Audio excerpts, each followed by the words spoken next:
Black Lives Matter is our call to action. It is a tool to reimagine a world where Black people are free to exist, free to live. It is a tool for our allies to show up differently for us.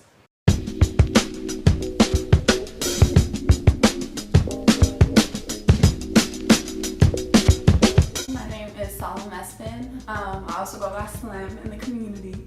I was raised in Alexandria, Virginia. I was born in Addis Ababa, Ethiopia, but my family is from Eritrea.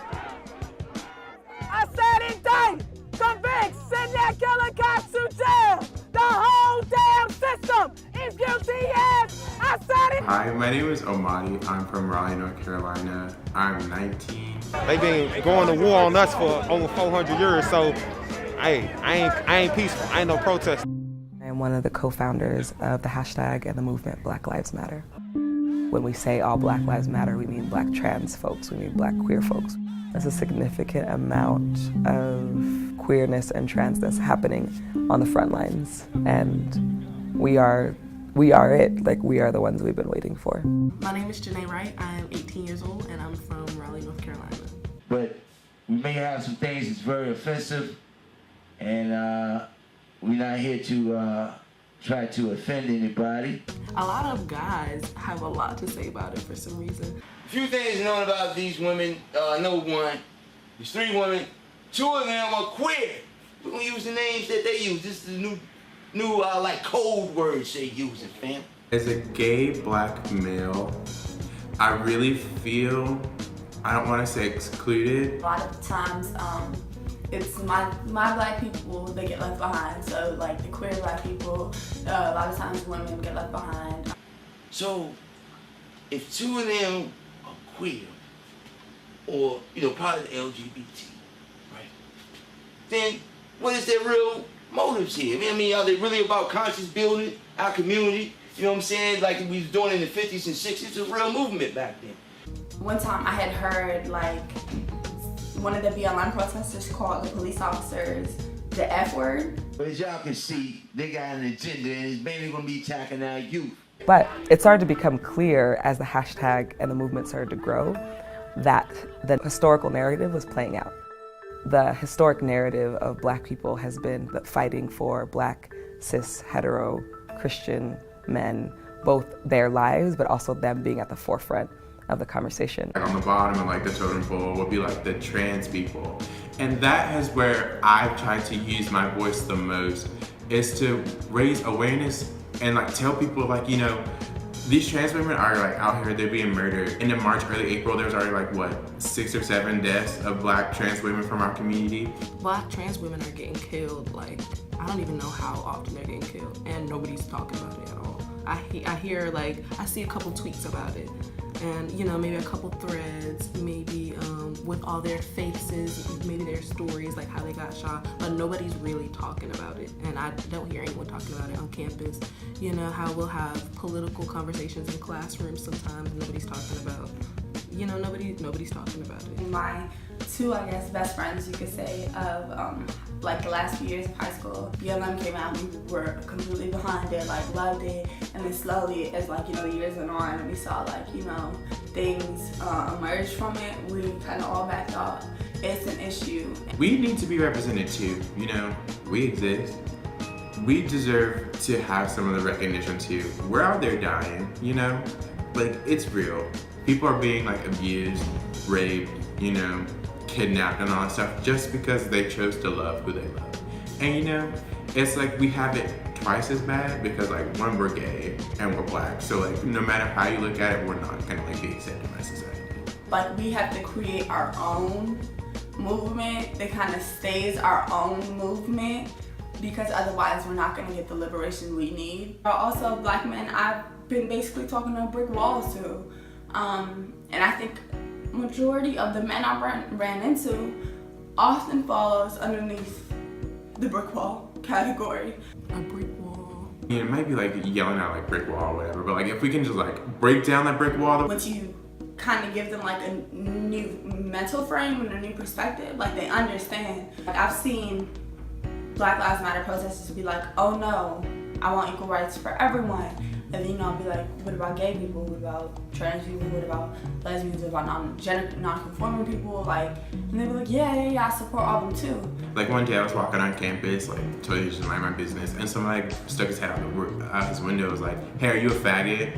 And I was just like, excuse me? I was like, I mean, of course I was like, yeah, but like, I was just like completely like shook. You know, you say you're for us, but you know, that word affects us too. Like, this is one part of your people that you're not accounting for. So it comes back to that, you know, protecting and nourishing. You can't just protect and nourish some, you gotta protect and nourish all, because Black liberation is liberation across the board, not just for one type of Black person.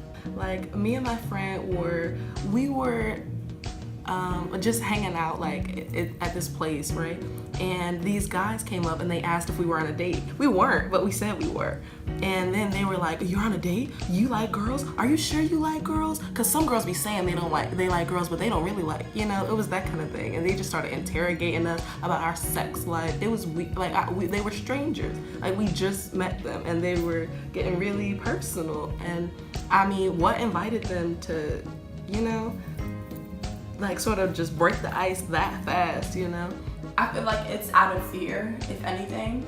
Like, they're scared to be denounced by their friends or things like that if they are to agree with, you know, queer people, or if they are to understand queer people, things like that. Historically, the narrative of queer people and trans people have been totally pushed out of the conversation. Black people often, especially in the gay rights movement, Black people are pioneers for the gay rights movement, like Marsha P. Johnson, Sylvia Rivera, and all them. But, you know, oftentimes history will get whitewashed, or, you know, like, they won't put any names to it at all because it was all Black people or all people of color. I really think that like non-Black gays, other queers or whatever, a lot of the times they're like super problematic. Like, they're all so self-centered. They think everything is about them or whatever. It's not like traditional racism where they're like, oh, you're a nigger. It's that more intricate microaggressive racism. They'll call somebody an ape, or they'll talk about like how nappy their hair is or something. It's very microaggressive. There is racism in the queer movement. So we had to create, you know, like a separate space for Black queer people, which is often why you'll see like gay clubs will either be like predominantly white or predominantly Black, because Black people don't like to be met with racism in the space they're trying to feel free in. White gays are terrible. I'm just gonna go ahead and throw it out there. We all know it's facts. I see a lot of copycats. A lot of gay white boys copy gay Black boys. I don't care if it's like the way they do their makeup or the way they talk, or the way they talk, definitely. They borrow a lot of like colloquial phrases and stuff. I really think that like they have like this notion of like what Black is, and they try to emulate it through that, but like the only thing they're doing is looking crazy. We should show them how like strong the Black community is. Invest in ourselves, you know, and our future and the next generations, and like, you know, and even like all the generations that are ahead of us, our generation, the ones that are in college now. We should really just like try to push other kids to go to HBCUs. It's basically like Black nationalism.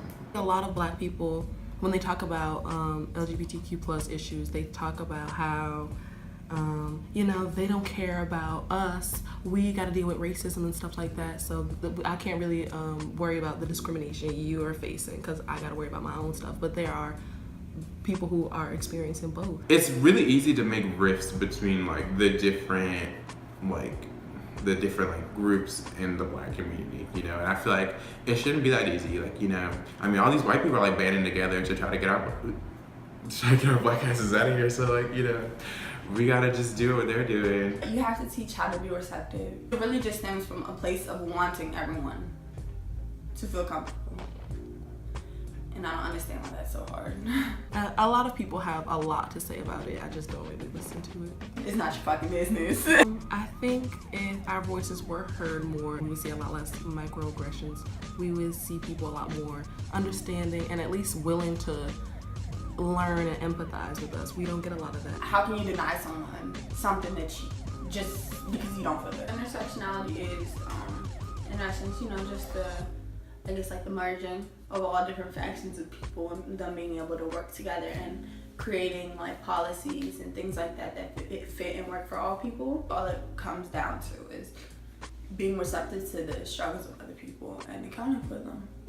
I think it's gonna take a lot. There needs to be, I mean, people, we grow up in a society where that's not normal or accepted, and a lot of people just adopt these views and they don't ever really have to think about whether they're right or not, because you know they're not part of the community that is marginalizing, so they don't have to care. I didn't choose to